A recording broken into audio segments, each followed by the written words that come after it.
He's got one foot in the frying pan and one in the pressure cooker.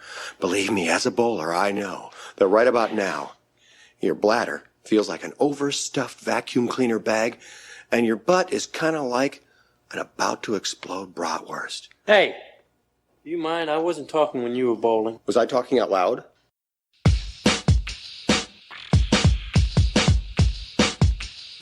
Welcome to Munson's at the Movies. My name is Kyle. I will once again be your host, joined by the rest of the Munsons. Want to give them a wide berth. He's what is called a born loser. A real Munson. And talk about what's going on in their worlds. Case, you're up. You know, lately I've been feeling a little self-conscious because I learned something. You guys, I just don't understand these rules anymore. Apparently, when you're sending text messages, you're not supposed to finish with any sort of punctuation. It makes you come off rude. Since I've learned that, I'm nervous that if people are envisioning me like Eastwood on his porch, yelling at people to get out of his yard. If you're sending text messages, stop punctuating at the end. Warren. I'd like to use this time to say that for the first time in 20 years, I am back into the NBA. Ooh. Hell yeah. With the Rockets securing the number 2 pick behind Kyle's Pistons at number 1. And the Rockets having like complete up and comers. Like I'm ready to get reinvested in the NBA. I lost interest when Yao Ming got signed, and I'm back. I'm back, Houston. He's back, baby. I'm hoping the Pistons pull a Darko Milicic once again and just take somebody who never plays.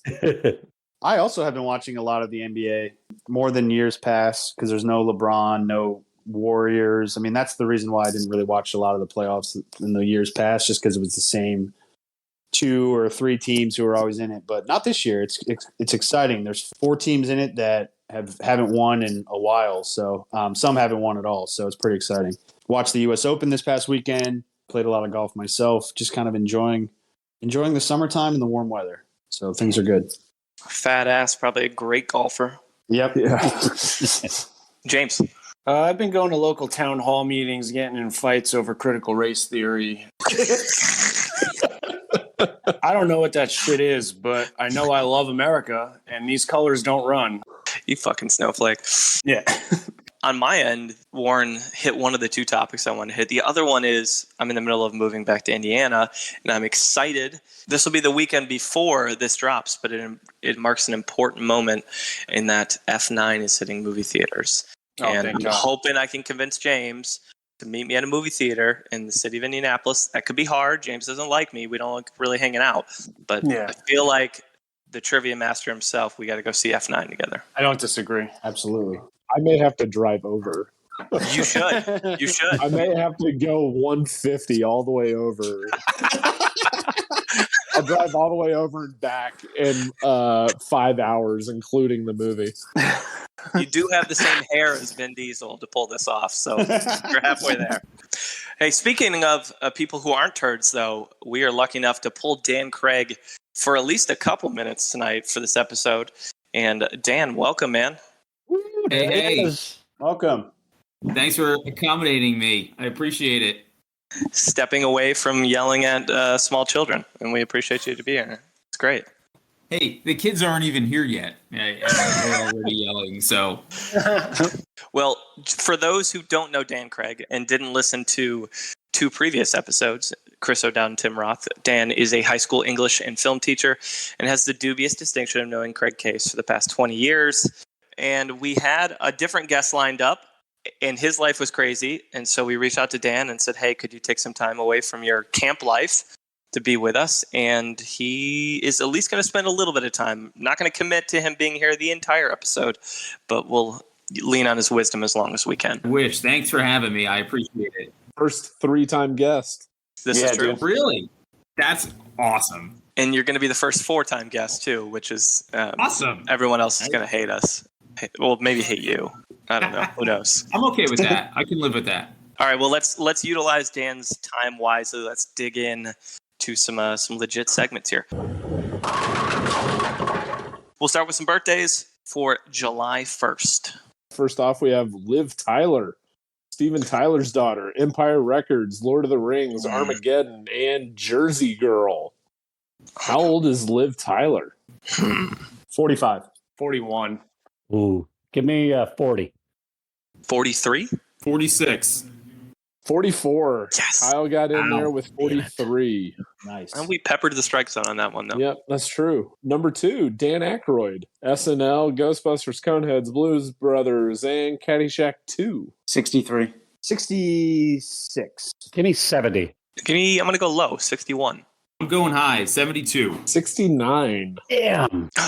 Nice. And last but not least, we got Miss Pamela Anderson from Baywatch, Scary Movie 3, the camcorder video with Tommy Lee on the boat, and Barbed Wire.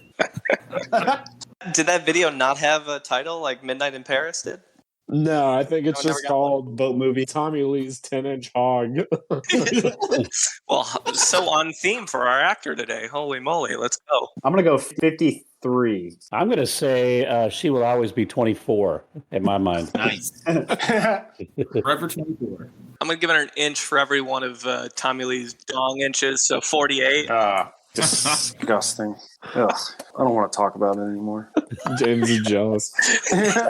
James, you better get used to me talking about penis because Defoe's dong is going to be a huge topic of mine the rest of this episode, so be prepared.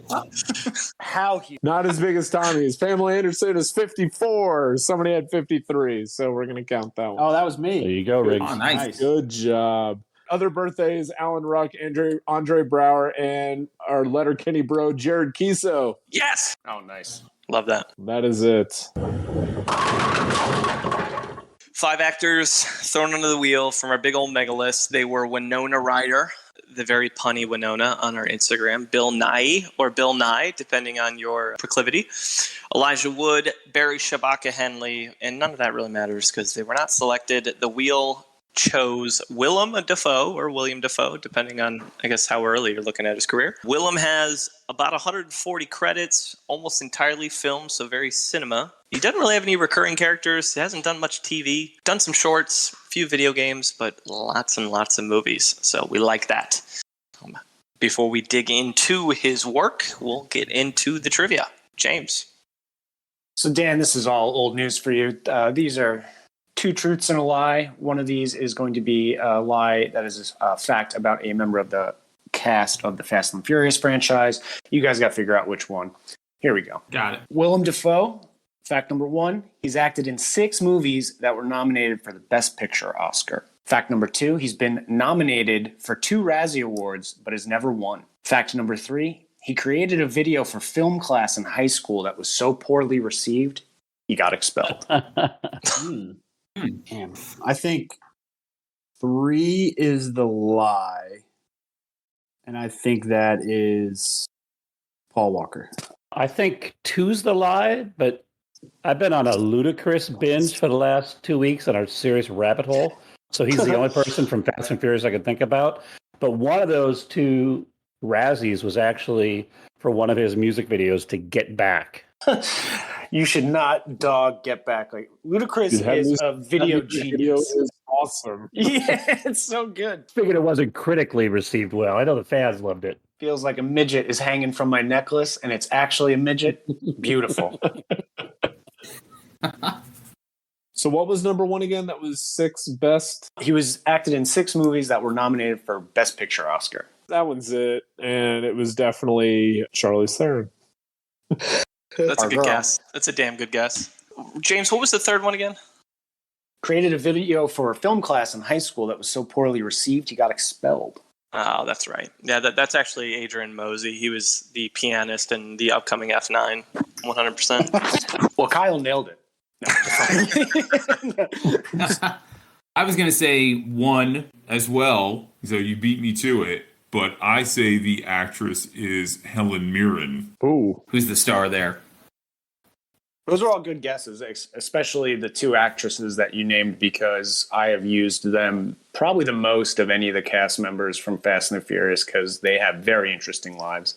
But fact number 1, acted in 6 movies that were nominated for Best Picture, is true. Platoon, Mississippi Burning, Born on the 4th of July, The English Patient, which was a snore, The Aviator, and The Grand Budapest Hotel. Of those, only Platoon and The English Patient, which again was a snore, are winners in the category. Fact number 2, Also true. He's been nominated for 2 Razzie Awards, but has never won. He actually almost was nominated for a third, which was in Triple X, Vin Diesel movie, but he didn't make the final cut. He was nominated for Worst Supporting Actor for his role in Speed 2 Cruise Control, which I know is a very beloved movie on this podcast, and Worst Actor in 1994 for Body of Evidence. Oh, had to be that one. A little erotic thriller, baby. Let's go. And fact number 3, created a video in film class in high school that was so poorly received, he got expelled. Also true. All 3 were true. I just really wanted to highlight the fact that despite how shitty of actors I think are in Fast and Furious, Willem Dafoe has been nominated more for Razzie Awards than any of them. So I was pretty blown away by that fact. But when it comes to his film class, Willem Dafoe is, as we'll get into it, is no stranger to eccentric art. And what he did was he interviewed 3 students, one who was a nudist, one who was a Satanist, and one who was just a stoner. And he interviewed the nudist while naked on the toilet. He interviewed the Satanist while looking through his pornography collection. And he interviewed the stoner while talking about all the people in school he sold drugs to. Narc. And while he was editing this before it was even submitted, his teacher was looking through the unedited footage and first thought it was porn that he was watching and immediately reported him, and he was immediately expelled by the principal. So that's a tough way to end your high school career. But yeah, he got expelled for a really poorly done project. It was really just the first cut of Pasolini. He's been an outside the box thinker for a long time. All right.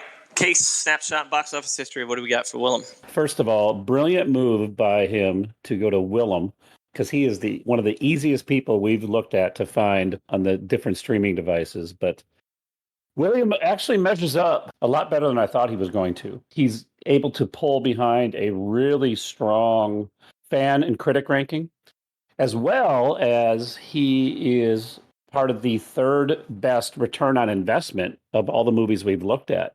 Does anybody know what movie they think that is? The Lighthouse. Okay, we got The Lighthouse. I was going to say Platoon. Okay, Platoon. Definitely not Boondock Saints. Definitely not Boondock Saints. John Wick. Dan, you got a guess? Yeah, I'm going to say Clear and Present Danger. Co-starring with Keith David, Rigby gets it right. That movie pulled in $139 million against a $6 million budget, which is pretty wild. While he's had quite a few bomberoos, those are all heavily outweighed by substantial box office success. Again, Platoon was number 1, but on the other side of that, there's actually 2 movies that stood out as massive turds, I guess we'll call them.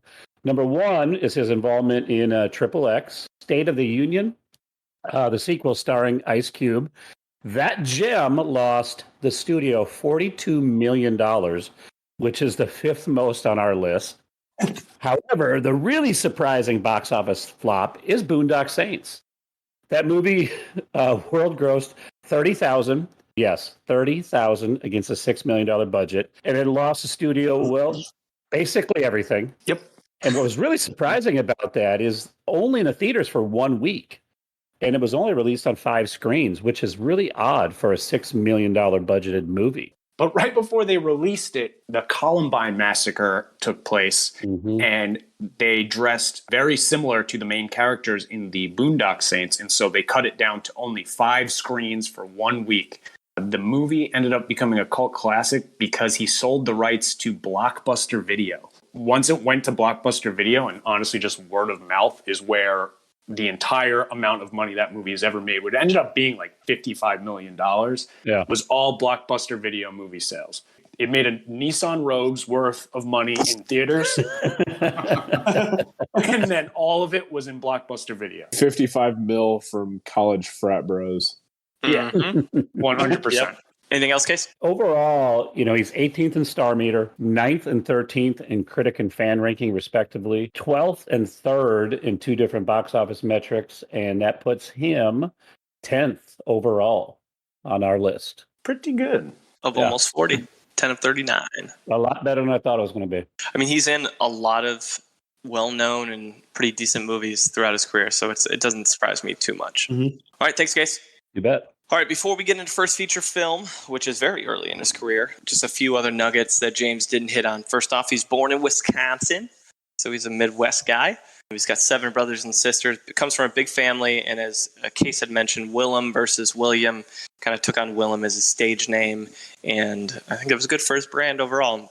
He's the only Willem I know of. Mm-hmm. Early on, he started a relationship and got married to director Elizabeth LeCompte in 1977, and they stayed together until 2004, had a son in 82.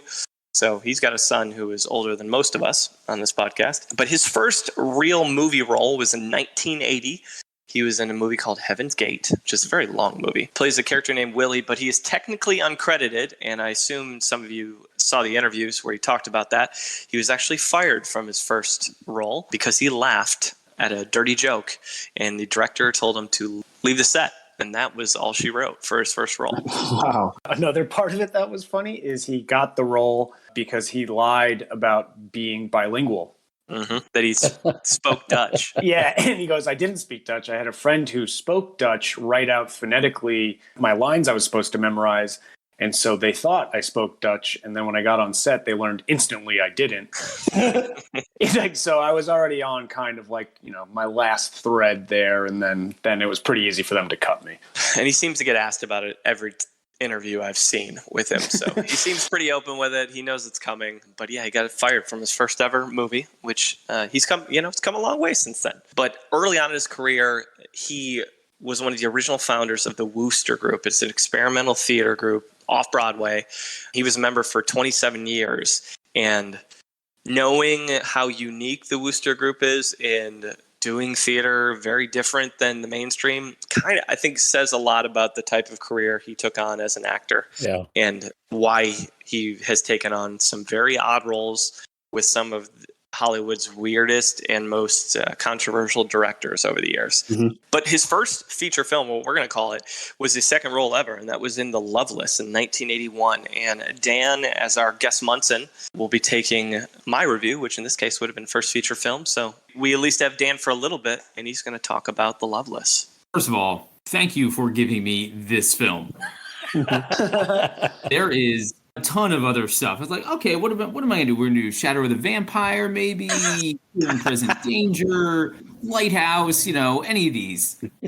I had never heard of this movie until prepping for this. Have you all seen it or no? Yes, I have. I haven't. I wish I did. Do yourself a favor. It's only 85 minutes long, okay? So carve out a little bit of time. Okay? I'm going to start with the tagline for The Loveless. Muscles clad in black leather, incest, and murder. That's the tagline. Did that rhyme? It did not rhyme. Okay. Sounds like our Saturday night. Sounds like Luda lyrics. Kind of does. The next piece I'm going to share with you, on the IMDb page, if you're searching for this movie, the first keyword you want to search for is brief male full frontal nudity. Accurate. Because that's the first thing that pops up with this film. Plotline. Trouble ensues when a motorcycle gang stops in a small southern town while heading to the races at Daytona. Catherine Bigelow's first directorial film. Future Academy Award-winning Best Director, Catherine Bigelow, her first credited feature film, which she directed with a guy named Monty Montgomery, right? Who I wish I could share more information about him, but I cannot. It stars Willem Dafoe as Vance, a biker, for lack of a better word. And Willem Dafoe takes a liking to a young woman, and it takes a serious dark turn after that. Mm-hmm. I mean, would you agree? Yes. It goes from relatively harmless to what the fuck just happened at the end of this. I would go ahead. I would do it. Do it. You do it, Dan. I don't want to take away your... Save me 85 minutes, bro. She kills her father who abused her for years. That's kind of like the end of the movie. Wait, is this Charlize Theron? Yeah. Craig, I was just going to say that. It's a bad movie. It's not good. It's not good. The real kicker, after she kills her father, she kills herself. Sounds like a comedy. It's a delightful romp. I read a review from the New York Times from 1984, and the woman said it is a pathetic homage to the 1950s, and I think that sums it up really well. Yeah, I think I read that same review. She was trying. Catherine and company. You're tearing me apart, Lisa. Was this the last time Dafoe and Bigelow worked together? I think so, yeah. He would have been so great in Point Break. Yeah. I was just thinking the same thing. Yeah, he'd be great. That's unfortunate. Yeah. And I don't know if definitely not my favorite Willem Dafoe role. That's for sure. You got to start somewhere. That's true. It's interesting though. You know what I mean? Like he's not bad. He's not great, but you could see like little pieces of what he does in Wild at Heart, or even what he's doing in Speed 2. In some of this movie, in some of this performance. I'm sure Speed 2 would have been better if he showed some of those other parts and would have shown his dick. I was about to say this was also a prelude to a lot of what Willem Dafoe's career is. You get the brief male nudity is Willem Dafoe getting out of bed and you going, oh, Willem. Oh, look at that. Good for you, man. So let's just get Good to the for point you. here. Do you got Willem Dafoe beat? Does he got you beat? What's this package looking like? Let's get to the review of Antichrist later, and I'll frame it up for you. Okay, cool. Don't jump in right away. Like, let's build up to that. Let's milk this, James. We can't just give away the dick information right away. Come on now. Completely fair. My apologies. Have some patience. That's the Loveless. Appreciate you, Dan. Thanks for stepping in and tackling first feature. That is the first of two straight biker roles for Willem, because he was also in Streets of Fire in '84 as Raven. I don't know how this happened, but that was one of the most watched movies at my house when I was growing up. I would be willing to bet that I saw that movie at least 15 times by the time I was 15 years old. And rewatching it for this podcast, my mom and dad went to the same school as James's mom and dad when determining what movies were appropriate for kids to watch. But I remembered enjoying it, and I thought it was a good movie. And then I really enjoyed it again when I watched it. And so I did a little deep dive. But first, did you have to rewind the VHS before you watched it? No. Well, you rewind it as soon as you're done watching it, so the next person just automatically can watch it. Oh, you were considerate back in the day. That's good. Be kind, rewind. That's what I was going to say, Craig. I think you're just a victim of the VHS time period where, like, we only had 10 movies to choose from. So, like, I had to watch Cry Baby with Johnny Depp like 1,000 times because we had 10 VHSs. So there was no choice but that. It was like either that or The Lion King again. Something along those lines. Walter Hill was involved with this movie. He's directing the new Dafoe and Christoph Waltz movie. Oh, really? Okay. Yeah. let's go. It'll be a good one then. Was he a better biker in this one than the Loveless? I didn't watch the Loveless, but I would imagine he is, yeah. 85. He learns to counterfeit some money and to live and die in L.A. as the character Eric. Good first look as a villain for Dafoe. He's really creepy in it, kills a lot of people. The movies I've always thought overrated. Willem Dafoe's death is kind of lame how he dies for being such a good villain, but good little 80s action thriller that's people still like, but I've always thought it was kind of a little overrated. Well, he does die a lot, his characters in movies. So I'm surprised James didn't mention that because he's usually really good about pointing out actors who die a lot in movies. I could tell you he's died 28 times. I have that fact ready to roll. There we go. He knows the website. Yep. 86, Platoon. We mentioned it. He played Sergeant Elias in a Keith David crossover, and he got his Oscar nom for Best Supporting Actor, got an Independent Spirit Award nom for Best Lead. I mean, big time role. Opened a lot of doors for him. Yeah. Yeah, speaking of death scenes, his death in this movie is probably one of the most famous in movie history, just because No question. the iconic shot where he's like pointing up at the sky, like trying to get the attention of the helicopter, and the helicopter just is ignoring him while he's getting shot in the back by 50 Viet Cong soldiers. It's hard to watch that scene after watching Tropic Thunder. Exactly. Yeah, man. You said Tug Speedman, so there you go. Yep. Willem Dafoe actually got typhoid fever during filming of that, and he was like on his deathbed for like 24 hours because they didn't know what it was. And that's when they realized that filming on location is probably not a great idea when you're filming in a movie that took place in the jungle. Yeah, very method there. Just dropped him off in the middle of the jungle and said, figure it out, boys, for 2 weeks. Yeah. Figure it out. Figure it out, gentlemen. Yeah, and the scene where he gives Charlie Sheen's character the huge bong of weed is great in Platoon. It's a classic. I can't believe it's pretty much what Tropic Thunder was about. That was shocking to me to learn. Mm-hmm. It's like the filming was so shitty that everyone almost died while filming it, but they made a great movie out of it. And Apocalypse Now, right? Because Martin Sheen had like 3 heart attacks while filming that movie, and somehow they still got it done. Yeah. So 2 years later, again, Platoon opened a lot of doors for him, right? He got his first Oscar nom, which he speaks very highly of. He's like, that was a great moment for my career. And he got a call from some little short guy with big eyebrows named Martin Scorsese. Well, they called his agent. And Scorsese recruited him to be Jesus in The Last Temptation of Christ, a movie that turned out to be a lot more controversial than I think any of them planned for. You ever heard of him? Well, apparently he asked his agent, "Oh, like that's interesting. What role?" And his agent's like, "Fucking Jesus, you dummy! You know, Like, come on." the famous guy. I've got another Willem Dafoe dick story for you guys from this one, from an interview that I saw. So apparently during the crucifixion scene, which again, I don't know if anybody out listening knows about the Jesus story, but it's kind of big for the whole origin tale. But he's hanging up there for hours at a time, and he's naked, so he's got his junk tucked underneath his legs, so he's like Silence of the Lambing it for hours upon hours. And apparently at one point, Willem's big old dong flopped out, and he can't do anything. His hands are, busy. And apparently no one wanted to do anything about it. And some nice assistant came through and stuffed his cock back between his legs for him so they could continue the scene. And that is another entry into Willem Dafoe's dick tales that I'm happy to bring to this episode. What kind of method acting bullshit is that? Bro, put your hands down. You're not actually being crucified. Just You can't. adjust your junk. You're fine. Like, you're not actually dying up there. So I haven't seen Last Temptation. Has anybody? And question 2, is his portrayal of Jesus good? I wasn't around when Jesus got crucified, so I couldn't tell you. How does it compare to other portrayals? I haven't watched any of them because it's depressing. I don't want to watch it. Yeah. Spoiler alert. The ending He dies.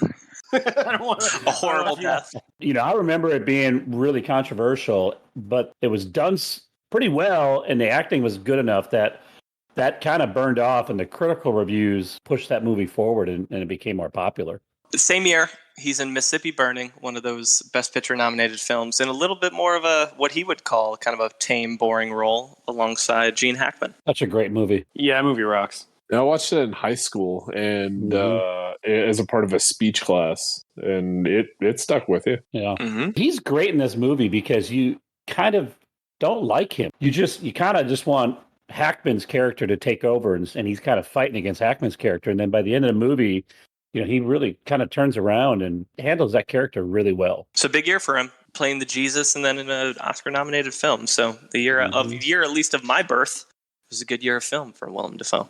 1989, so a year later, he's in a movie called Triumph of the Spirit. He plays Salamo, a Jewish boxer in the first film that was given access to film at Auschwitz. Oh. They recreated some of the components of it, but yeah, it's kind of a slower film. It's not until about halfway through that they realize, like, hey, he's a boxer and this could maybe be his ticket out. But it's about the fucking Holocaust, and so you again, just like the Jesus story, where this story's going. It's sad as hell, but the fact that they filmed on site at Auschwitz and the first movie to do it makes it a pretty interesting watch. It's on Tubi. Any idea why he was picked to play that character? Like, no that's idea. My same thing. That's my same thing with Pasolini, and we'll get to that. But he's not a very convincing boxer.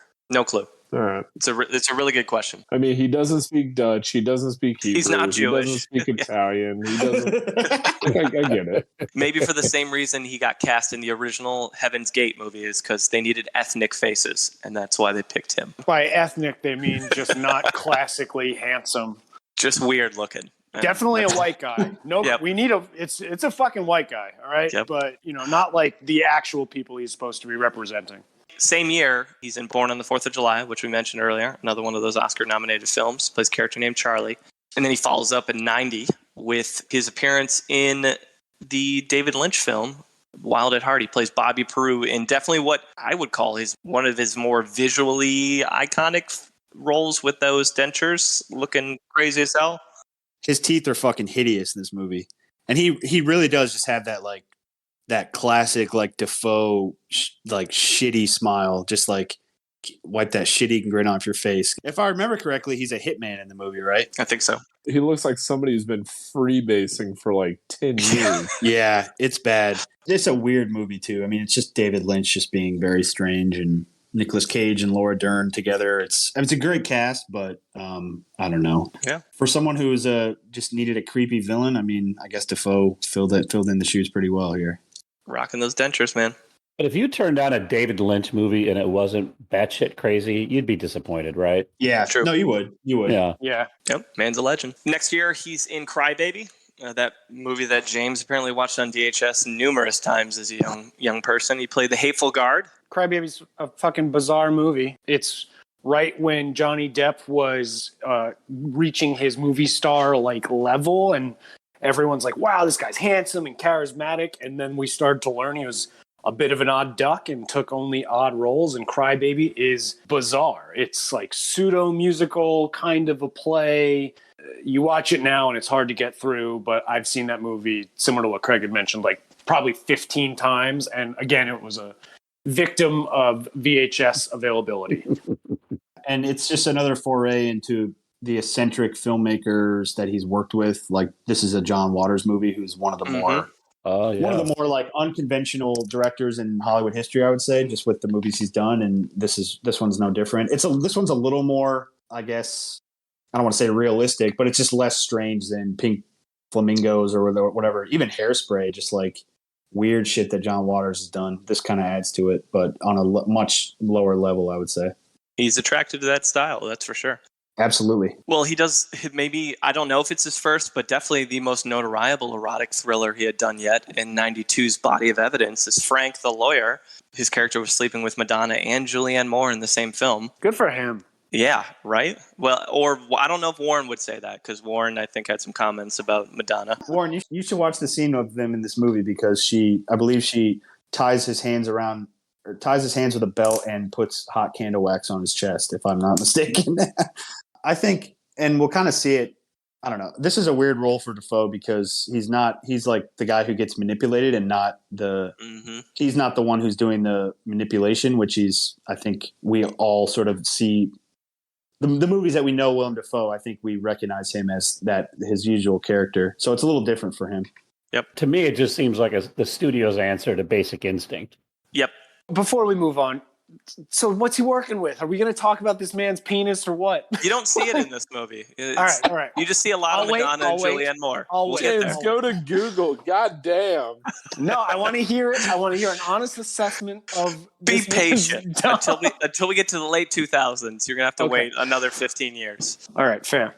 All right, so Light Sleeper 92 plays a character named John in a lead role. That's a good movie. I think we talked about it maybe in Sam Rockwell's, because I think it was one of Sam Rockwell's like first performances. He has a little cameo in it. That's right. I forgot it was a crossover. Great cast, and it's the first foray into the Paul Schrader world, which I think he's done. We'll get to him, but I think he's done like 5 or 6 movies with Paul Schrader now. Mm-hmm. Good movie. Recommend it. Working with some good directors. Yep. In 1992, Willem played the character Ray in the movie White Sands, and I know Dan Craig's a big fan of this one. My personal favorite of Willem Dafoe's films. Released in 1992, directed by Roger Donaldson of No Way Out fame, another great movie. White Sands stars our boy Willem as small-town New Mexico Sheriff Ray Dozell, who stumbles upon a dead body in the foothills outside his town. On the dead body is $500,000 in cash.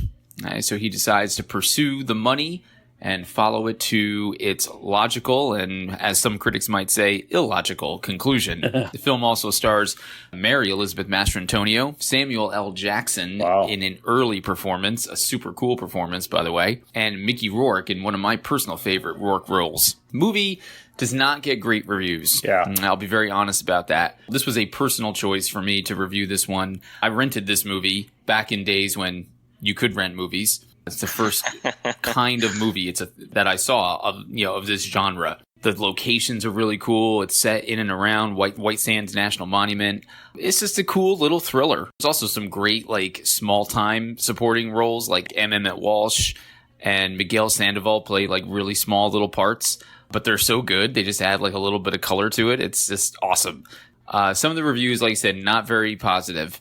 Let's get to Dafoe in this film. And it's cool to see him in a leading man role. I feel like up to this point, he hadn't really done a leading man role. Like I said, this comes in 92. Right. He's Oscar nominated for Platoon in 86.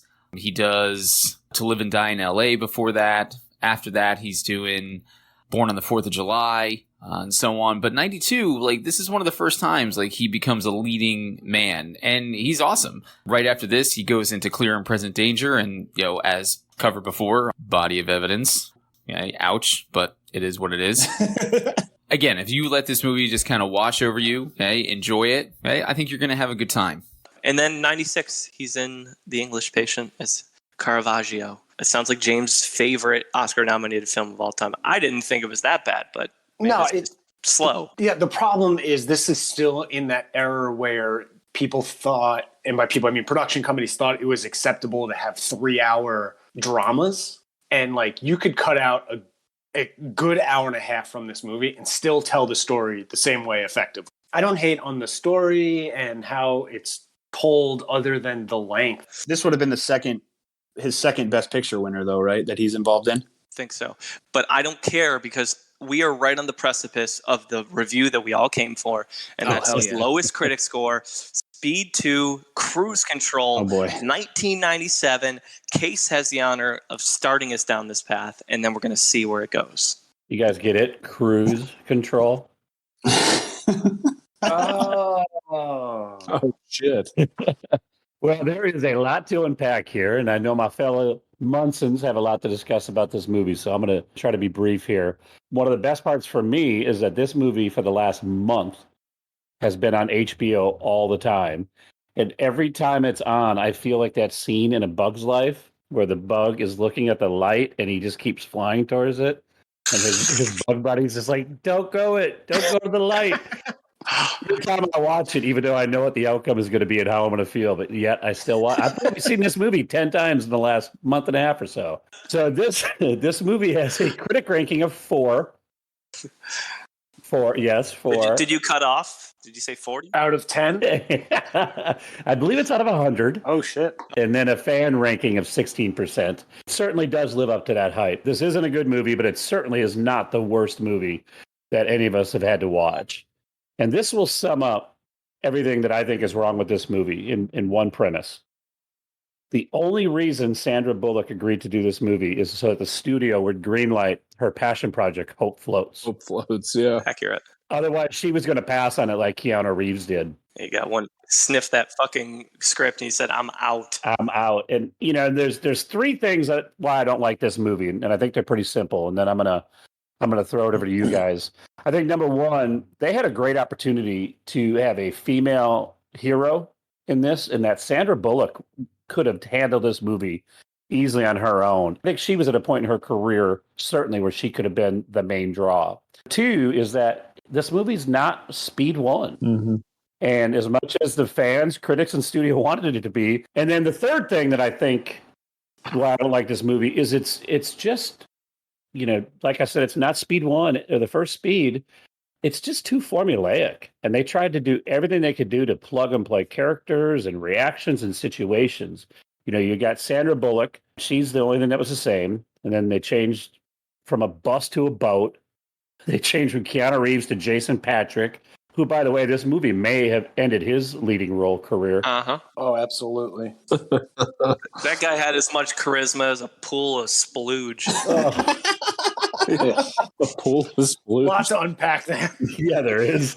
They changed from passengers trying to get to work to passengers on a vacation. I mean, they just tried to just plug and play, and it just wasn't great.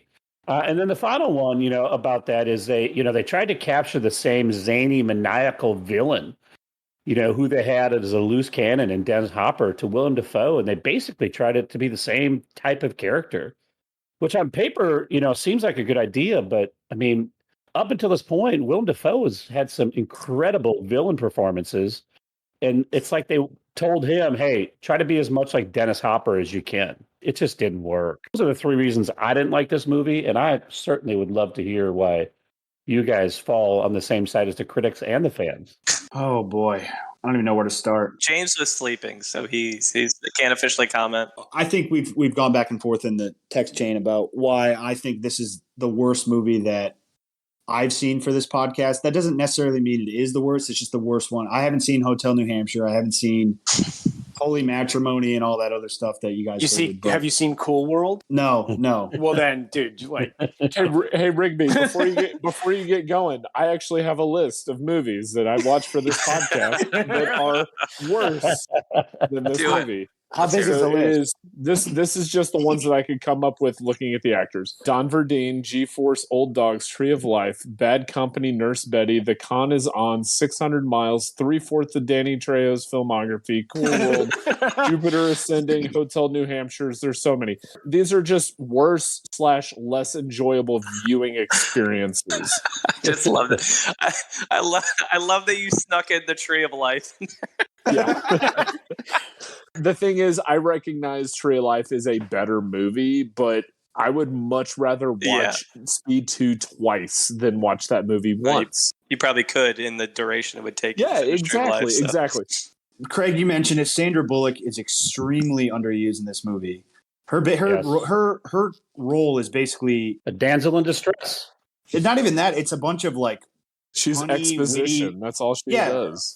All of her lines are just these puns that oh, I can't believe I just said it's doesn't come out natural. And I read that the first time she screened the final cut of the movie, she knew it was going to be a big bomb. So I thought that was kind of funny. The other thing is Willem Dafoe is not a good bad guy in this. Nope. Which is really disappointing because he is one of my favorite actors that we've covered on this podcast. And he's one of my favorite villains, guys who plays villains in movies. Let's hear from Warren. I'm gonna get his perspective. I am by no means am I saying that this movie is good. I would say it is maybe a 10 or 15 out of 100, just because I at least laughed in this movie and it brought enjoyment to me because of how shitty it is. You have to go in knowing that the movie sucks. And I get it going in being oh man. Mm-hmm. And in the last 20, 30 minutes, I was laughing my ass off. The whole boat thing is it's coming into the harbor. Everybody out there seems to be the most oblivious person in the world. The boat's it's 100 feet from them and they're they can't hear it. They can't see it. It's ridiculous. It's they think it's for so far off. They're oh, we're 30 minutes away from hitting this oil vessel. Right. And they're well, the oil vessel's oh, I hope they see us. They're well, they're not moving. That whole thing is hilarious as they're coming in. And then as the boat just crashes into St. Martin's, it just keeps going and going and going. And that entire time as they're coming into the harbor, there's that one fucking Dutch sailor. It's talking about the knots. They're running over boats and they're boats are exploding. A sailboat with no gas on it explodes under them. And he's 7 knots, sir. We're at 7 knots. And they kill 10 other people. And he's 6 knots. They keep hitting shit over and over. And he's every single time it cuts back to him, he's flung up against the wall. And he's 3 knots. He's under a pile of rubble. And he's 1 knot.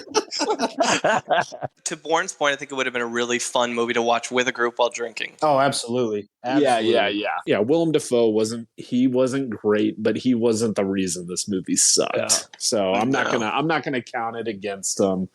The movie wasn't good, but it's fine. My big gripe with this is that it after watching this, it felt like everything that's wrong with Hollywood making unnecessary sequels, big budget blockbuster sequels. Absolutely. And this is the perfect example of an unnecessary big budget blockbuster sequel. A lot of times when we have got movies this bad, we always tell the audience to not watch. I think you should absolutely watch this, especially because you've got that great boat scene to look forward to that Warren was talking about. And here's a hint. If you really want to enjoy it and turn it up a notch, at the 1 hour and 40 minute mark, cue up Ludacris, Move, Get Out the Way. Crush St. Martin's to Luda. And it ends at a perfect time when the boat runs into the bell and it finally stops. You slept through an energy drink on this one, James. This but Yeah, but he's a me being able to sleep through a movie is not it's not a negative thing of the movie. That's more representative of my shortcomings. A heavy dose of taurine couldn't even get you through Speed 2 cruise control.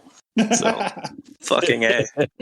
All right, well, let's move on. So over the next couple of years, 97 to 99, just a few things we'll note. He did his first episode of The Simpsons, one of two in 97, did another one in 2014.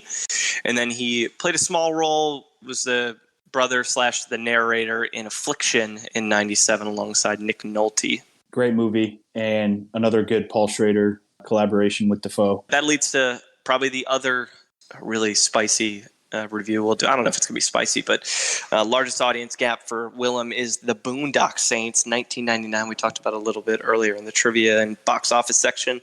James is going to dig into more detail. So I was really happy that I got this movie because this is a movie I will preface with that I didn't like it when I was in high school. I loved it when I was in high school. I am saying this movie I quoted it at parties. It was many of my away messages on AIM. Like, oh man, I'm so dark and deep because Boondock Saints quotes. Like, this was a movie I absolutely loved. And so I was excited to review this movie for this podcast because this is a public service announcement to all of us who thought this movie was amazing. This movie is horrific. It is so bad that I'm embarrassed. Like I'm, you look back on yourself when you're younger, going through those kind of awkward formative years. And like, I look back and I'm embarrassed that I loved this movie so much. And all of my friends who claim to have loved this movie, if you haven't watched this movie in the last decade, I promise you're going to want to keep that shit to yourself because it's awful, man. I'll do the summary of the plot real quick here. And then my review is mostly going to be just talking with you guys about how if you didn't come to that same realization yet, you should because you're on the wrong side of history. Here's the quick plot synopsis. It's essentially like Batman if Batman was poor. So it's tired of crime overrunning the streets of Boston. Two twin brothers, played by Sean Patrick Flannery and Norman Reedus is of The Walking Dead fame. They're inspired by their faith to cleanse their hometown of Boston of evil. And with their own brand of vigilante justice, they hunt down and kill notorious gangsters like mobsters and drug dealers. And they kind of become like folk heroes in the community where people are like, is this a bad thing that these guys they're taking the law into their own hands and killing people? But they're killing bad people. So like that's the message they want to get across. I assure you, this message does not come across. Willem Dafoe plays the FBI agent who is on their case and is smart and like 5 steps ahead of everyone else and is figuring out their case. All that aside, here are the quick positives. I do like how the story is told. They lead you up to an action scene, and then instead of showing you the action scene in real time, they kind of do a Tarantino playback where Willem Dafoe as the detective is explaining what happened, and then you get to see it. I do think that's cool. Other thing, Dafoe leans into the campiness of his character. Mm-hmm. He's fun. Yeah, and I like that. I feel like the movie would have been better if they went full camp that way, but no one else does that. And the one running bit that didn't age like pure ass like the rest of the movie is Dafoe ripping the Boston PD, that one cop, for getting everything wrong at every single crime scene. Still funny when you watch it, and he's like coming up with, there's this one cop who thinks is trying to like put the case together, and he is so wrong that every time Dafoe gets there, he roasts him on how wrong he is and then puts a coffee order through him. That is actually still very funny and still plays well. Crushed by some huge freaking guy. Yeah, he's like, okay, so we got a huge freaking guy theme here. And what else do we got? Like, him roasting him is fantastic. The negatives are literally everything else, man. It is homophobic and racist just for cheap laughs. Like, that shit that made you laugh when you were 11 because you're like, oh, I said a bad word and it got a rise out of someone. Isn't that funny? That's like half the jokes in this movie. I am firmly on the critic side after firmly being on the audience side. So I used to be at the 91 level like the audience. Couldn't be more onto the critic side, which is 28, which is a huge gap. It is almost impossible to get through at this point because of how poorly put together this movie is and how cringeworthy it is. The only thing that holds up about this movie is that wild documentary that was made about it. I love Dafoe in this movie. The way he, I think you said it best, he like leans into the campiness. Yep. His character is definitely homophobic for being a gay character. Mm-hmm. And, that he even acknowledges in his interviews that that part doesn't age very well. But the flexibility he shows and the interesting inflection he uses all throughout his lines, and his line reading, I think, is really good. When he loses his mind outside of the house, when he realizes they've sprayed all the blood down, you're Great. like, my dude came to set ready to work today.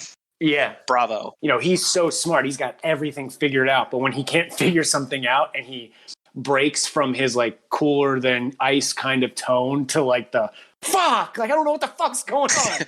Let's keep moving because we have 14 years until the next category. So very busy 15-year window for Willem. Starts off 2000s as Donald in American Psycho. You're like Huey Lewis in the News. I wanted him to be creepier in this movie.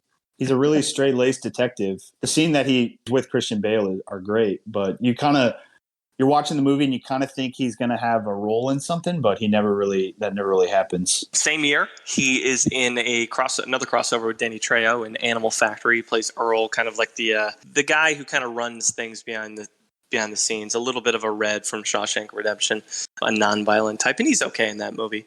The big movie for him in 2000 was his role as Max in Shadow of the Vampire, which he got Oscar, Golden Globe, and SAG noms for Best Supporting Actor, and an Independent Spirit Award win in the same category. He's the only actor to ever be nominated for an Academy Award while portraying a vampire. That was almost one of my trivia facts. Yeah, that one probably would have gave that one away pretty quickly. That's good. Yep. It is. Yeah. Based on what, Nosferatu? Mm-hmm. Yeah. Because it seems like a really interesting role, wearing a lot of makeup, playing a vampire in a silent film. It's definitely one. His next Oscar nom that, again, got him a lot of notoriety out there. And then he followed it up with a comic book character as Norman Osborn, a.k.a. the Green Goblin, in 2002 Spider-Man, Sam Raimi's film. I'm going to care to guess that this is Rigby's favorite Marvel movie, and he can just go fuck himself. I was just going to say that. These are my favorites. I think Dafoe is really good as the villain in this movie. I agree. He's got that maniacal behavior about him it's classic Dafoe.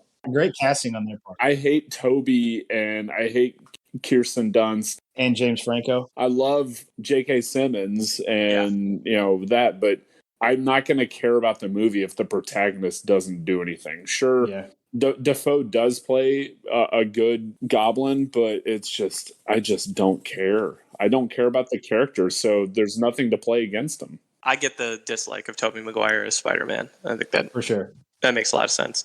That mirror scene when Raimi gave him Jekyll and Hyde to prep for that scene.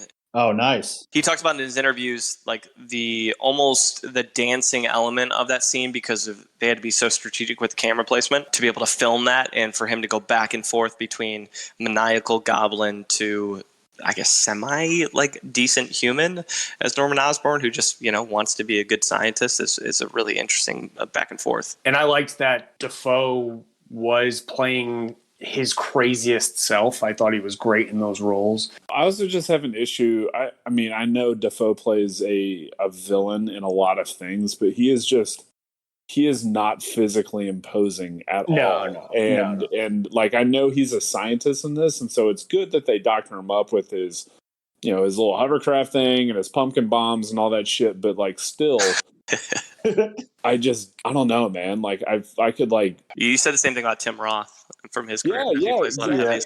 Exact same thing. He's 5'9". That's like me fighting my mom. They're maniacal in attitude, but not necessarily physically matching the profile. He is a great what Rami Malek is going to be in the upcoming Bond. That is peak Willem Dafoe, which was what they were trying to do in Speed 2. They could never convey it though, because he's they just couldn't do it. Mm-hmm. And so, that's how I kind of. That's a great point. Good point. Well, if you're listening and you hate or love these characters or somewhere in between, they will probably show up in the next Spider-Man movie later this year, allegedly. So we might be seeing the Green Goblin at it again, at least for 1 or 2 scenes. Same year, he's in Autofocus. It's John Carpenter, I think, in what Rigby has said, probably one of his favorite biopics. Yeah, it's awesome. The story's great. It's about Bob Crane. He was in Hogan's Heroes. He liked to videotape himself having sex with women, and Dafoe plays John Carpenter, who is his friend in the movie, and he's the one who introduces him to like videotape and erotica and stuff.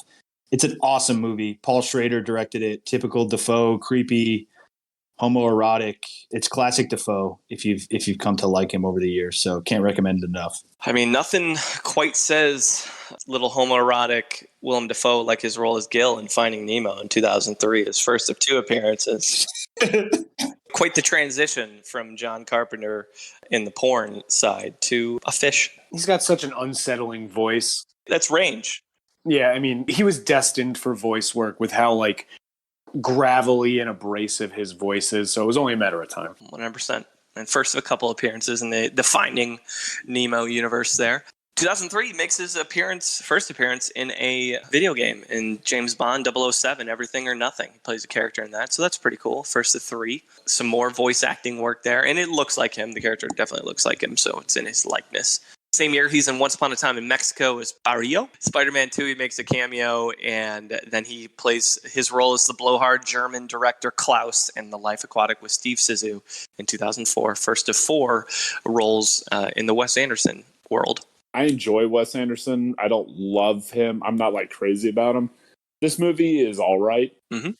And like his role as Klaus is entertaining, but of the Wes Anderson movies that he's in, this is definitely not my favorite. We'll get to the favorite one later.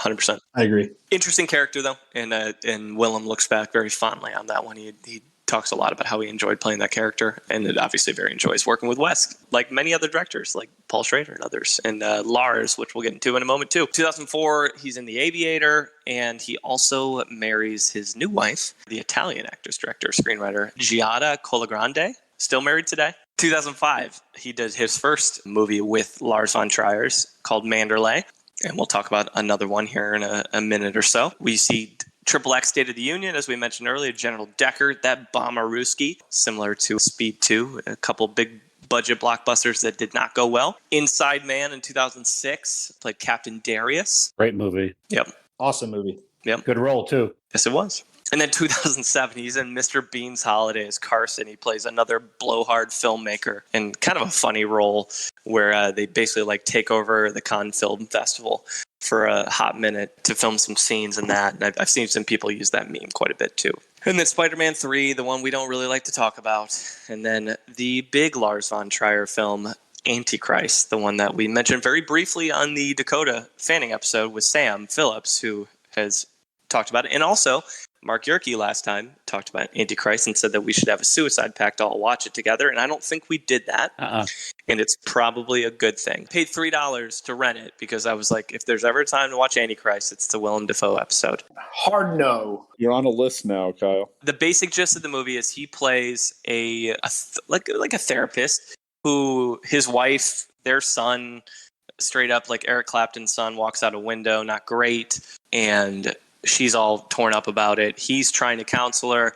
They decide to go to a house out in the middle of the woods, try to get her head straight. What ends up happening is batshit crazy ensues. And this is the funny part. So this is the funny part of the movie, not the self-circumcision by the female. Oh, I thought that the toddler dying by a tragic death was the funny part. Oh, we're getting to the funny part. No, we'll get to the funny part, but there's some self-circumcision. Good point, James. Good point. Didn't want to get that out there. They all gather around and watch the Serbian film, right? It's not that bad. Don't get me wrong. It's bad, but it's not that bad. The funny part of this film is that Lars von Trier felt that Willem Dafoe's penis was so distractingly large that they had to bring in a German porn star dick double for him to stand in for these scenes. So just remember, the type of problems Willem Dafoe has to deal with as a man is that his penis is too large. They had to bring in a German porn star's penis to make it seem more realistic. Why German? There's a lot to unpack there. I gotta think about. Just Google Willem Dafoe's dick. Like it. I don't know. It hangs down 50% further than his balls do. Like that's got some good hang down. Antichrist is a very odd movie. Just be prepared if you decide to go into it. I don't know if I recommend it, but if you're into weird shit, it's definitely on the list of weird shit you could watch. I'll wait until James's reaction and then we can move on. All right. He's got a huge hog. I'm shocked you guys waited this long to tell me. I mean, I feel like the foreshadowing was there the whole time. There was this other interview he was doing, and he got to this section where they were asking him like random, very quick questions, and one of them was a guy asking him like, "What's your favorite noise?" And Willem was like, "Oh boy, I think it's the same noise you enjoy." And he's like, or maybe not, because he's like, "Oh, you might be gay," but he was implying it's women moaning. That was his favorite noise. So I think Willem is just a freaky dude. Yeah, yeah. I think he's just a fucking freaky cat. He's a kinky cat. Fantastic Mr. Fox, another Wes Anderson film, 2009. That is one of the best Wes Anderson movies out there. There it is. It is so good. The whole thing is stop motion. It is hilarious. It's smart, awesome cast, obviously. His character is the rat in it is fantastic. He's pretty hilarious as the rat, right? Yeah. He's kind of like this very southern. He's got a switchblade and he's trying to do he's a bad guy and he's protecting these guys like apple cider farm and he's like, they pay me in apple cider. He's got like a switchblade, he smokes cigarettes. The movie is so good. I recommend it for anybody. Makes a small appearance in the second Boondock Saints movie, so if you're wondering if they ever made a second one, they did. It's All Saints Day. Probably don't recommend that one too. It's been a while since I've seen it, but hey. But 2009 was really the year of the vampire for Willem Dafoe because he was in Daybreakers in 2009 as Lionel, but he was also in one of our favorites, Cirque du Freak, the vampire's assistant. Plays a vampire in that one as well in a crossover with Ken Watanabe. All about the vampire flicks in 2009. 2011, he's in a crossover with Natasha Lyonne in 444, Last Day on Earth. He plays Martin in The Hunter in 2011, a film about how he's chasing down the Tasmanian tiger, which I enjoy. He was really good in that movie. Definitely a more subtle type of role, a conflicted hero. You're right with the movie. It's a very isolated movie where he's got to deal with a bunch of shit and a couple twists here or there. But if this movie was like 2.5 hours long, it would suck. They did just enough to make you feel isolated and, everything. So they did a good job. I really liked the ending. I thought it was, I thought it was a just ending, even though, you feel some people feel a certain way about it. I enjoyed the ending. I agree. And you get Sam Neill, and I like Sam Neill as an actor. Usually most things he's in is pretty good. John Carter, 2012, a crossover with Googs, and Odd Thomas in 2013. Another Lars von Trier movie, Nymphomaniac Volume 2. He played L in 2013. And then in 2013 as well, he's in a weird short called The Smile Man, which is like right up Willem Dafoe's alley, where he plays a character who cannot stop smiling. And so it just follows him for like 15, 18 minutes in the weirdest, most awkward situations where he shouldn't be smiling, like getting the worst news of his life and smiling, and the doctor being like, "Why are you smiling? Like, this is not a time to smile." And it's become a meme. I'm sure you guys have seen it in different places because it's just Willem Dafoe's weird ass face smiling constantly. So it's a good one to check. It's not available on YouTube. It's definitely one I would recommend. I don't know about if anybody else has seen it though. But 2014, he's in a crossover with PSH and A Most Wanted Man. He plays Tommy, and another Wes Anderson film. He's in The Grand Budapest Hotel as Jopling. I like that one too. Agreed. That was a good one that year. And that takes us to 2014's largest critic gap, which Warren's going to cover, and that is Pasolini. Dafoe plays Pier Paolo Pasolini. He is a writer, author, film, filmographer, all that stuff in Italy. Kind of started going through schooling right after World War II. And, for him, very controversial figure at the time.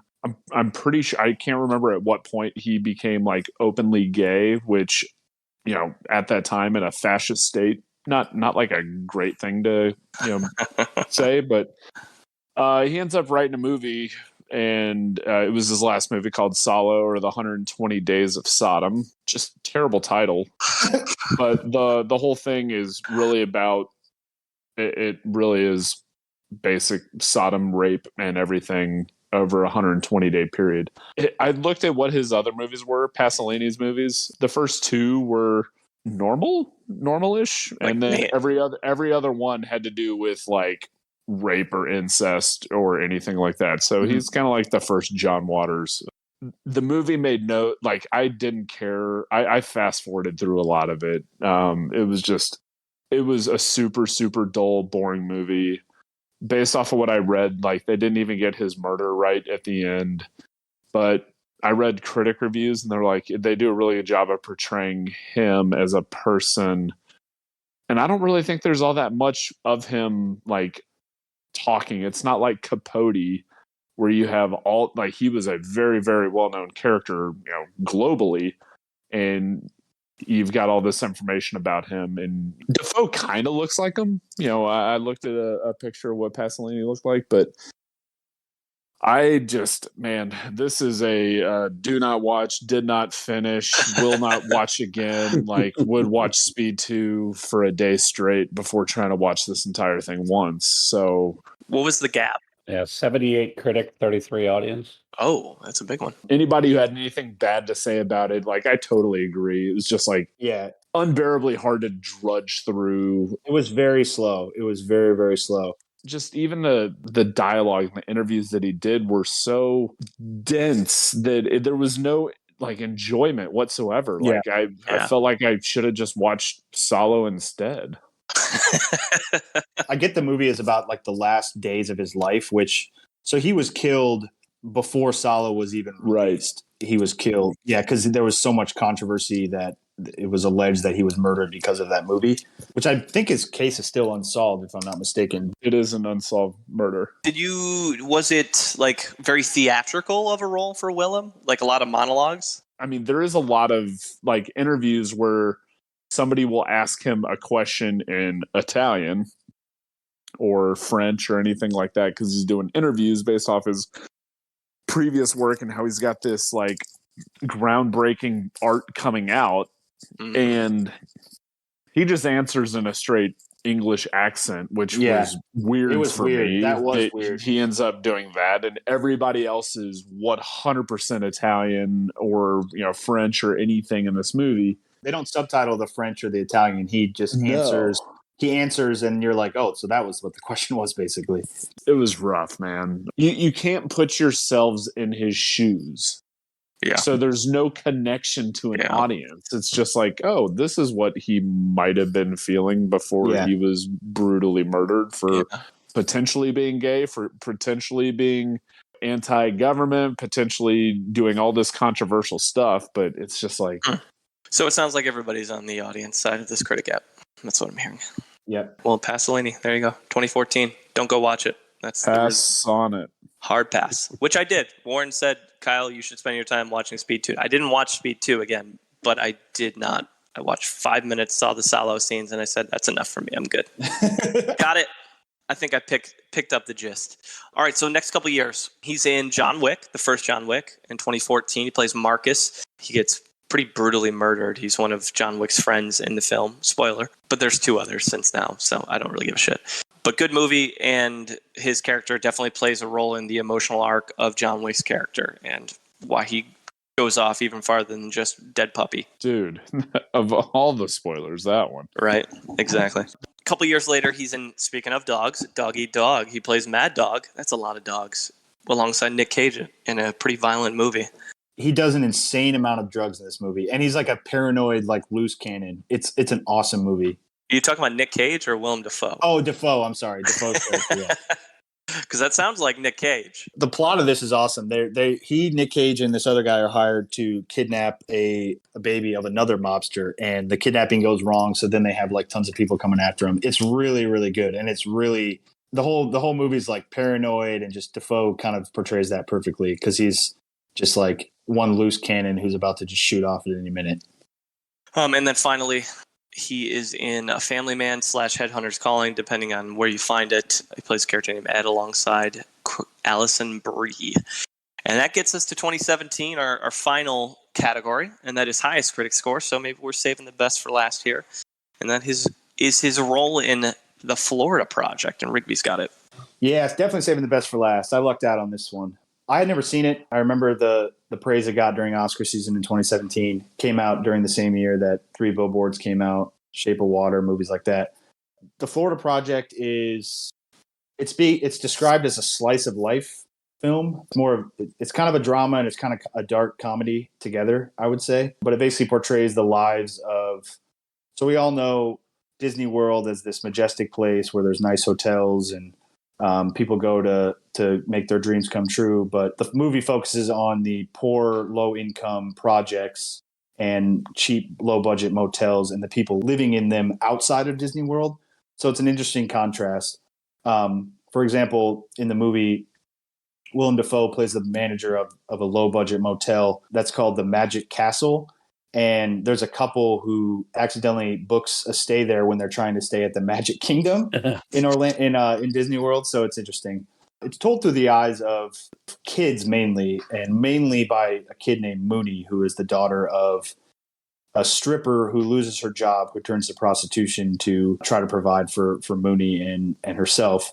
But Willem Dafoe acts as, because there's all of these kids and these families are pretty broken. They live in this shithole motel, can barely make their rent every month.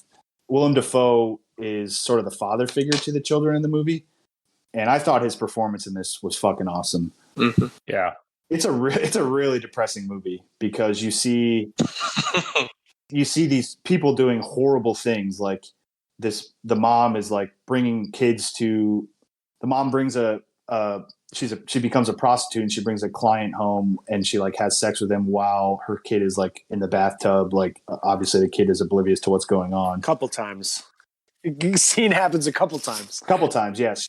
Right. She brings a kid with her to like hawk like stolen perfume in a hotel parking lot, like solicit, just really shady stuff. She steals these like Disney World bracelets from a client and like makes the daughter like sell them. It's just really, really fucked up. And obviously like the saddest part is the kids are too young to even know what's going on. But yet like there's some really tender moments in it with like the kids just having their little playtime. Like what they think they're doing is like fun. They are completely oblivious to what's going on in the outside world. Yeah. This movie really, it was like a punch to the gut. It was awesome. Can't believe I had never seen it before. I believe Dafoe got an Oscar nom for this movie. Well-deserved. Fantastic. Can't really say enough good things about it. Rigby, the point you made there at the end is what I think made the movie like something you could actually get through, was kind of the ignorance the kids have to everything that's happening around them because they're just like playing and having fun and being like rambunctious. And since it's from that perspective, like you as the adult are like, oh, this situation sucks. But you're seeing it from like an 8-year-old girl's perspective, and she's just like using sidewalk chalk. She doesn't know what the fuck's going on. Yeah. It makes it like doable. One of the scenes is where he's painting the building, the manager, Willem Dafoe, and he sees this like pedophile come up to the kids, and the kids obviously don't know what's going on, but he knows right away what's going on. He's basically like Chris Hansen in To Catch a Predator. He's like, why don't you come take a seat over here? Like, come on with me. He's like, we'll get you that soda. Yeah. He leads them away from the kids, and it's a really powerful scene because he's like the father to them, Yep. And they're like the kids that he never had, that he kind of, they bother him like kids probably would to a busy dad who's trying to, just do his job. But at the end of the day, he's always there for them. And so his role was great in this. Yeah, he spoke pretty fondly of that filming experience because he likes the director. I think his name's Sean Baker. Yeah, because he like ties in the fiction of the story with the realism of the situation. And like they all stayed in the hotel during shoot. So like he was literally, him and Sean are like next door neighbors, very immersive in the experience. And yeah, like he was trained by the guy who manages that particular hotel. So he was just doing what the manager does on a daily basis. I thought the girl who played Kaylee was fucking awesome. She was so good. Yep. That was her first acting role ever, I think. Yeah, it's a good one. 96 on Rotten Tomatoes or something. Yeah. Well deserved. Well deserved. Florida Project. Check it out. It's on Netflix. All right, so let's round it out. The last couple years of his career, 2018, he plays Ryuk in Death Note, another Netflix movie that did not get received well because others felt, a lot of the fans of the anime felt that they took some creative liberties, and we're not a huge fan of it. But he plays Ryuk, who is a really creepy character in that one, so he voices that. But then 2018 as well, he gets another Oscar nomination for Best Actor for his role as Vincent Van Gogh in At Eternity's Gate. He's good. He's very good in that role. Again, it's kind of aligns with his career, playing like experimental, weird artist roles. You know, he learned how to paint, and they took a little bit of a different approach for kind of telling the Vincent Van Gogh story. And it's a lot of like close-up shots and visuals. It's a cool little story, and he's very good. I mean, part of it is you do a biopic like that, you're already on the radar for a Best Actor nom. But definitely worth checking out. I would recommend it if folks are interested, especially in art and things like that. Last couple projects, though, we talked about him doing Marvel earlier as the Green Goblin. He ventures into the DC world as Volko in Aquaman. He's like a general. That's right, yeah. In the army. The training scenes on the beach with the two of them, which he reprises his role in Justice League, most recently in 2020. And then he wins an Independent Spirit Award for Best Supporting Actor for his role as Thomas in The Lighthouse alongside Rob Pattinson. This movie is fascinating. Yeah, I liked it a lot. I don't know how I actually feel about it. I watched it 6 months ago, and I'd say I think about it on a weekly basis. Something comes up in my life, and I think about it. I've read things about it, and people tie parallels to mythology and stuff like that. Like, I get it, but it's just a straight up fucking weird movie, and it sticks with you. It looks so normal. It's such a nuts movie, and it's super intense acting. And in my opinion, probably the best acting he's done. I agree. Wow. It's very theatrical. I watched this movie today leading up to this, and so I haven't shared my thoughts on what I actually think the story was with anyone. I haven't even said them out loud, so this is just my hot take on what I think this movie is about. And if you guys have a different opinion and I'm way off, please let me know. So is Robert Pattinson losing his mind and talking to like a figment of his imagination? Or is he losing in his mind and like actually taking it out on like his coworker? Because I took it as the first part, like, and I could be so far off on what this movie's about that you guys would be like, no, you fucking idiot, it's this thing. Because I'm very much a Munson, and with these super in-depth, like thought-provoking movies, I don't fully get them all the time. And so with this, I was like, I think it's a dude who's like losing his mind and beaten off by himself. Like is that what's happening? I think it was a homoerotic thriller. That's what I felt like. I think there's a lot of themes to it, and I think that's kind of the point. It's kind of like Mulholland Drive. It's like you don't really like. There's so many themes, and that's what the director was trying to do. That each person's kind of they make up their own mind about what it's about, you know. But they were definitely gay, Kyle. You're right. Yeah, one thing you know for a fact that movie gets across is working at a lighthouse, you are desperately horny. Desperately horny, bro. The horny levels are through the roof. There was not much to do back then, so I could imagine. All right, so last couple here. Motherless Brooklyn, another crossover with Googs in 2019. And then he was in Togo, which is a movie on Disney Plus that I really enjoyed. And his role is not complicated, but I found the movie to be delightful, and Willem Dafoe and I think her name Julianne Richardson, both to be good chemistry. Movie with dogs that don't die, so put that on your list, James. Oh, that's one. Not just don't die, but hero dogs. Hero dogs. Are heroes, yeah. Yep. Like Iron Will. Scores 1 to infinity. And then in 2020, New York Times did a list of the greatest American actors of the 21st century, and he was ranked the number 18th greatest actor on that list. Ooh, I wonder where he'll fall in our scale. Ooh. That's 40 years of Willem Dafoe acting on the dot. 40 years on the dot. All right, we're going to use a list from the British Film Institute. It's actually called 5 Essential Performances. Ooh. Not exactly his best, but ones that the British Film Institute recognizes as ones that you need to see to probably understand Willem Dafoe's career. Platoon. Yep. Yep. Are they in order? No, not in numerical order. The Lighthouse. Lighthouse is not on here. Oh, that means Boondock Saints is. Boondock Saints is not. Oh, okay. I like that you genuinely entertained that suggestion.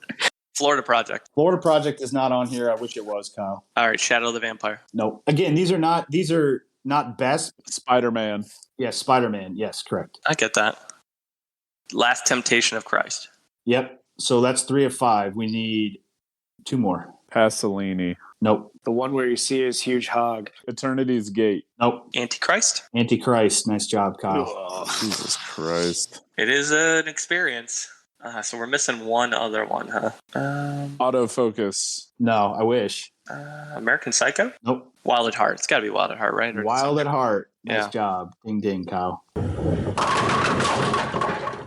Let's get into the Munson Meter. The way this works, each of us ranks the actor on a scale of 0 to 100 based on a variety of factors. They can include longevity, project choice, pop culture impact, acting range, awards footprint, any other talents they might have, personal life, comedic chops, box office success or lack thereof, and anything else that matters to us. So we'll start with Case. I've always been a fan of Willem Dafoe, and it's probably because, like I said earlier, I watched Streets of Fire 15 times before the time I was 15 years old.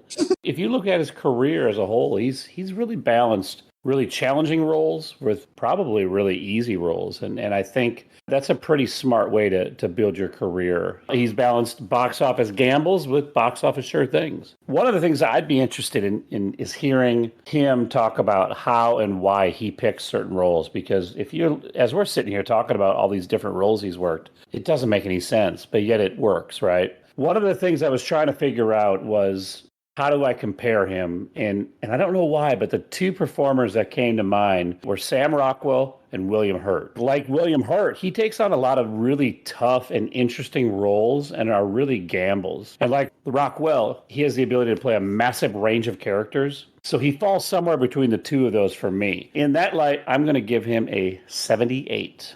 Warren. I would say one of the things that probably hurts Dafoe the most, in my opinion, is he's not like in a humorous role. I think that is one of the glaring weaknesses in his filmography, and that's fine. There are some people who just don't have that.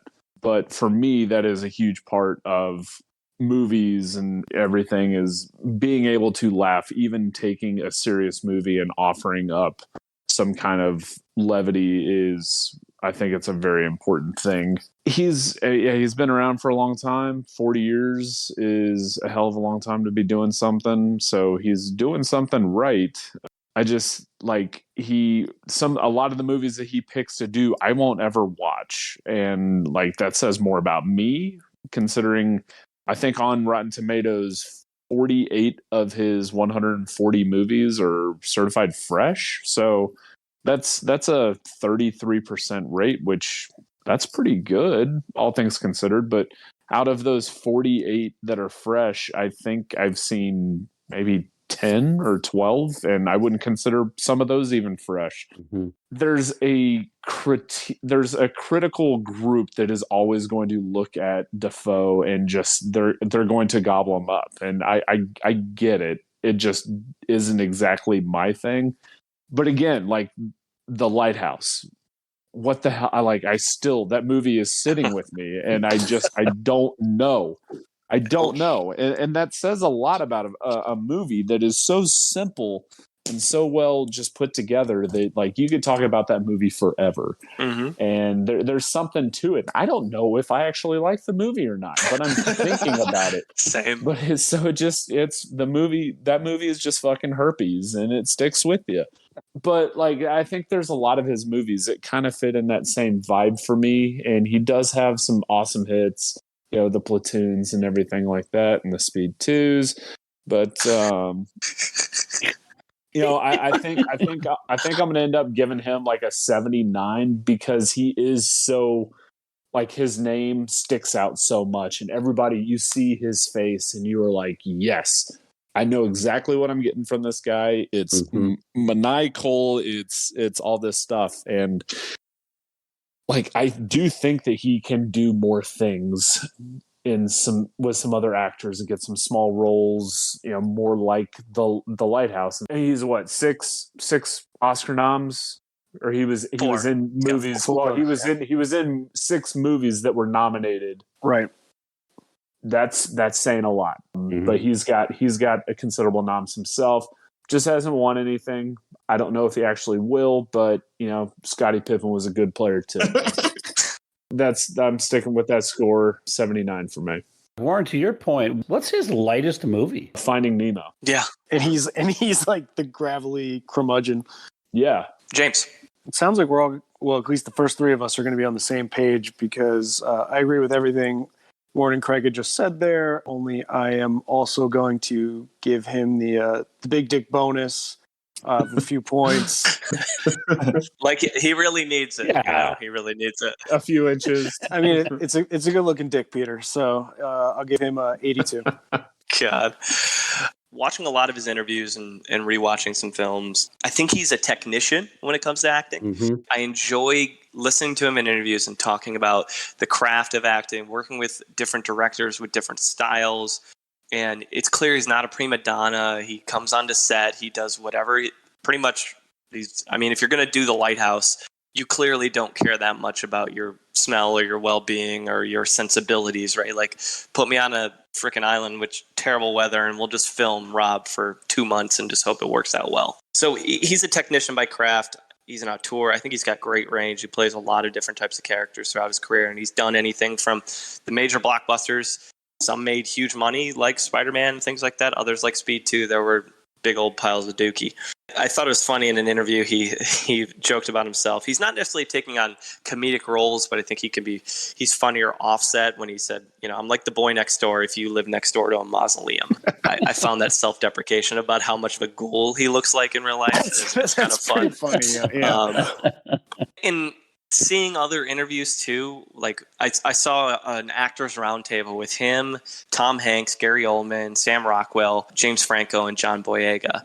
And whenever he was talking, like, man, these dudes were locked in. Like, these are some of the best actors in the game. Like, Tom Hanks, you could just tell is like fanboying as Willem Dafoe talks about the craft of acting, and I think that's really cool. So he takes a little bit of a hit in a couple areas for me, but I'm going to give him, I think, my third highest score. I'm going to give him an 87. Nice. All right, Dan, guess Munson. His career is rock solid. A 4-time Academy Award nominee. He's going to win it someday. He can go to heroic leading man roles, villainous roles. He can do it all. Okay, so he's getting a 90 in my book. Rigby, round us out. Yeah, so you guys hit all the good points. I love the fact that you mentioned that he doesn't have like comedic chops that hurts him on his range. I mentioned that the movie Autofocus is one of my favorite roles of his, and there's a review from A.O. Scott of the New York Times who, and I think this quote kind of sums up Willem Dafoe's career. So just it's a short one, so just hang with me here. A.O. Scott said the film gets to you like a low-grade fever, a malaise with no known antidote. When it was over, I wasn't sure if I needed a drink, a shower, or a lifelong vow of chastity. I think Willem Dafoe has that effect in a lot of movies he's in. He is always up to be either the villain, either a creep, either he can even come off as like a rich, manipulative businessman like he has in, or just a chump bad guy like he was in To Live and Die in LA. He's obviously been around for, since the early 80s, so he's going on over 40 years. And the fact that he has worked with some of the more eccentric, but also some of the best directors, in my opinion, Scorsese, Paul Schrader, Oliver Stone, Spike Lee, Wes Anderson, David Cronenberg, John Waters, like these guys they've all sort of crafted their own legacy in Hollywood, and they've all relied on Dafoe to kind of carry their movies home. And I think that really says a lot. So I think he's going to get my second highest score behind PSH, and I'm going to give him a 90. All right, Warren, what does that give us in terms of an average? That gives Willem Dafoe an 84.33, which is good enough for third. Nice. Which puts him between Emma Thompson and Bryan Cranston. Ooh, that's good. Interesting. Wow, number 3. So what's our top 5? PSH, Emma Thompson, Willem Dafoe, Bryan Cranston, and a tie of Mahershala and Sam Rockwell. Wow. Yeah. That's a great list. Yeah, it is. Very fair list. We're so good at everything. Good for us. A tie blows me away, too, with our scale. All right, Warren, what does he have coming down the pike here? French Dispatch, eventually. Another Wes Anderson movie, which might be the most stacked cast of them all. And then like 6 other movies that I haven't really looked into. The Card Counter, Nightmare Alley, The Northman, Inside Poor Things, and Tropico. I care to guess the Wes Anderson's the only one that's humorous, and the rest of them are, scientifically speaking, one of them he shows his dick in it. So I mean, as he should. He needs to be in a Paul Thomas Anderson movie. I feel like that's why it's kind of a tragedy that hasn't happened yet. yeah. It's like the one thing he's missing on his resume at this point. All right, so 5 actors on the wheel for episode 40. Big time. That means, there's a social media post coming with our top 10 and probably a sad Chris O'Dowd photo in the bunch too. But those 5 actors are Tim Allen, Tilda Swinton, Anthony Mackie, Stanley Tucci, and Meg Ryan. Good list. What do we love? What do we hate? Great list. I'd say my least favorite on the list is Anthony Mackie, maybe? No, I'd say Tim Allen, honestly. Yeah. Tim Allen's such a fucking wild card. It's the Toy Stories and the Santa Claus movies. Galaxy Quest. And the cocaine and the arrest. Yeah, but this isn't Munson's at the nightclub. This is Munson's at the movie. Yeah. I'd agree with Warren. Fair. I love Home Improvement, man, but I'm going to do a season-by-season breakdown of Home Improvement. We haven't done a TV show since Chris O'Dowd as a featured review, so there you go. It's true. Pop that in. I did just rewatch Kate and Leopold with Meg Ryan the other day while I was in the hotel because it was the only thing that was remotely watchable that was on. Is that Hugh Jackman? It is, with Natasha Lyonne. James, you don't want to do your Italian friend? Nah, dude, I love Tucci. Yeah, absolutely. Tucci's great. Yeah. Someone can watch that first movie that he's in, Prizzi's Honor. Oh, yeah. I already watched Good luck Preaches finding on him. it. Oh, no. Good luck finding him. Yeah. Tilda's great. Too. He's also in Beethoven, people forget. I want to do Tilda just because she's eccentric as hell and been in some awesome movies. She is. She's been in some really good movies. I could definitely rewatch Snowpiercer. That's for sure. She's getting a lot of stuff. My only knock on Anthony Mackie is he's young, and everyone else has like way longer careers. And for him, it's like, hey, maybe Captain America will be good. I wouldn't mind an 8 Mile rewatch. It's been a while. Yeah, man. He's Papa Doc. Well, we do not decide. The wheel decides, and we'll see what episode 40 brings us.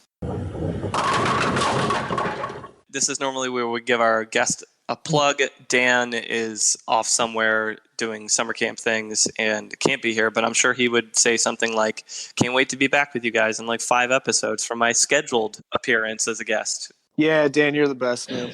Dan, you know what? He didn't want to steal the stage. That's what it was about. He wanted to make sure we had a time to contribute. He's a good man. Selfless guy, I'll tell you. All right, next podcast hits on July 15th.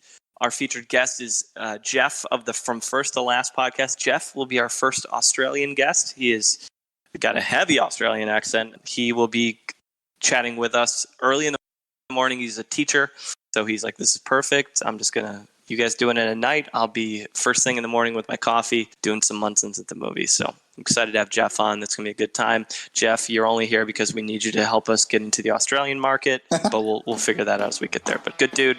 We'll have a good time, whoever the wheel decides. As always, you can find us on Twitter, Munsons at Movies. You can find us on the gram at Munsons at the Movies. You can email us, munsonsatthemovies@gmail.com. Any final thoughts from Willem? Well, looks like I finally ran into someone that likes to play as rough as I do. You're dumb. Real dumb if you think you can pull this off. Munsons out. All right, let's go. Thank you for the education, gentlemen. We've just received a PhD in stupidity. Doctor, shall we?